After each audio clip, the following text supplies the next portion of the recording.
तर यावेळेला ध्रुव बाळ म्हणतो, आई खरं सांगू, आज तुझ्यामुळं मी इतक्या लहान वयामध्ये देवाला प्राप्त करू शकलो. आई, तू जर मला बाबाच्या मांडीवर बसू दिलं नसतं, तू जर मला वनात जाण्याकरता सांगितलं नसतं, तर मी वनात गेलोच नसतो. मी वनात गेलो नसतो तर मला नारद महर्षी भेटले नसते, आणि नारद महर्षी मला भेटले नसते तर मला त्यांनी देवाच्या प्राप्तीचा मार्ग सांगितला नसता, उपाय सांगितला नसता. आणि त्यांनी जर मला देवाच्या प्राप्तीचा उपाय मार्ग सांगितला नसता तर आज मी 6 महिन्यात त्या देवाला प्राप्त करू शकलो नसतो. आई, हे खऱ्या अर्थाने तुझे उपकार आहेत माझ्यावर.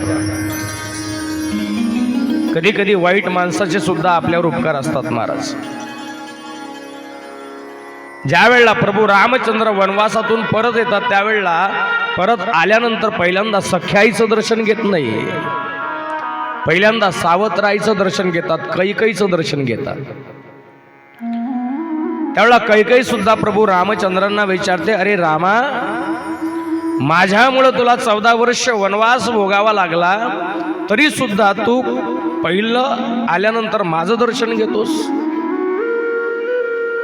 आणि त्यावेळेला प्रभू रामचंद्र म्हणतात, आई, तुझ्यामुळं मला या 14 वर्षामध्ये 14 गोष्टी कळल्या. आई, तुझ्यामुळं मला माझ्या वडिलांचं प्रेम कळलं.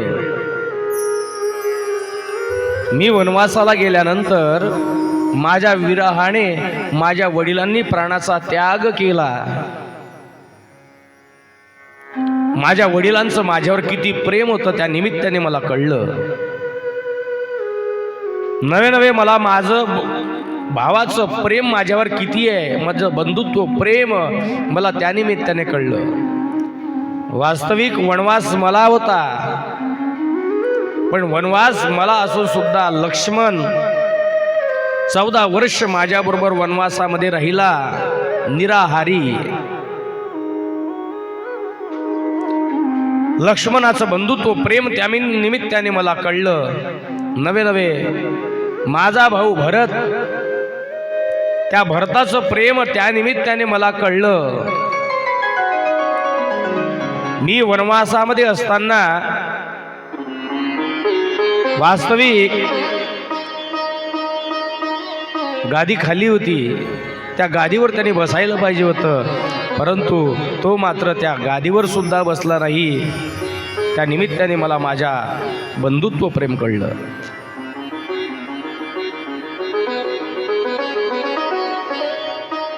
नवे नवे त्यामुळे मला माझ्या पत्नीचं, खऱ्या अर्थाने सीतेचं पातिव्रत्य कळलं.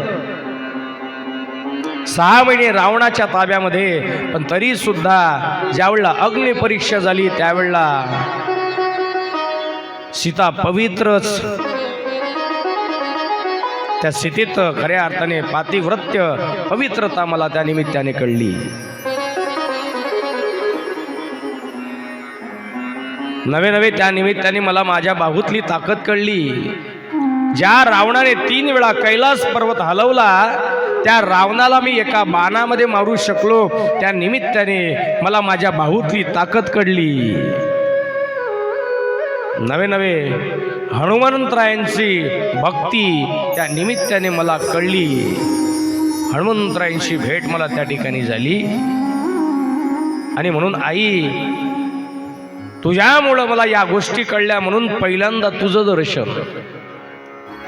कधी कधी वाईट माणसाचे सुद्धा आपल्यावर उपकार असतात बरं का.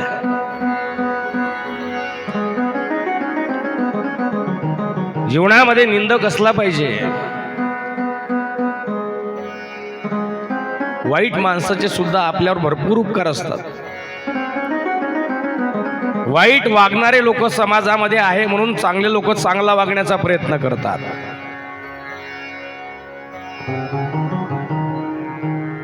खऱ्या अर्थाने सोन्याला सोनेपणा सिद्ध करण्याकरता 4 परीक्षा द्याव्या लागतात.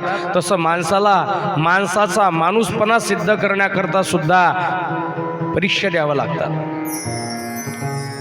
सोन्याला सोनेपणा सिद्ध करण्याकरता 4 परीक्षा द्याव्या लागतात. पहिल्यांदा सोनार काय करतो, ते जे सोनं असतं पहिले दगडावर घासून पाहतो, पहिली परीक्षा. दुसरी परीक्षा त्याला छिद्र पाडतो. तिसरी परीक्षा त्याला वाजवून पाहतो. आणि चौथी परीक्षा त्याला जाळतो. बरं का, सोन्याला सोनेपणा सिद्ध करण्याकरता 4 परीक्षा द्याव्या लागतात. तसं माणसाला सुद्धा माणूसपणा सिद्ध करण्याकरता 4 परीक्षा द्याव्या लागतात. बरं का, माणसाला सुद्धा परीक्षा द्याव्या लागतात माणूसपणा सिद्ध करण्याकरता. त्यावेळेला तो माणूस बनायच्या लायकीचा असतो. आणि म्हणून कधी कधी वाईट माणसाचे सुद्धा आपल्यावर उपकार असतात. महाराज छोटासा ध्रुवबाळ आल्यानंतर पहिल्यांदा सख्या आईचं दर्शन घेत नाही, सावत्राईचं दर्शन घेतो. आणि नंतर वडिलांचं, नंतर सख्या आईचं दर्शन घेतो. आता मात्र ध्रुवबाळ घरी आल्यानंतर काही दिवसानंतर भ्रमी नावाच्या मुलीसोबत त्याचं लग्न झालं. आपल्या भावाला गादीवर बसवलेलं आहे. आणि एक दिवस काय झालं, राज्यकारभार भाऊ सांभाळत असताना एक दिवस एका राजाने आक्रमण केलं. त्या आक्रमणामध्ये ध्रुवाचा भाऊ उत्तम मारला जातो. आणि त्यावेळेला मात्र ध्रुवाला राग येतो. ध्रुव युद्ध करण्याकरता त्या राजांबरोबर ज्या वेळेला निघतो त्यावेळेला नारद महर्षी येतात. आणि नारद महर्षी म्हणतात, अरे ध्रुवा काय करतो, अरे आजपर्यंत तुझे वडीलही गेले, तुझे पंजोबाई गेले, आजोबाई गेले, आणि तुला सुद्धा जावं लागणार आहे. त्यापेक्षा खऱ्या अर्थाने राहिलेलं आयुष्य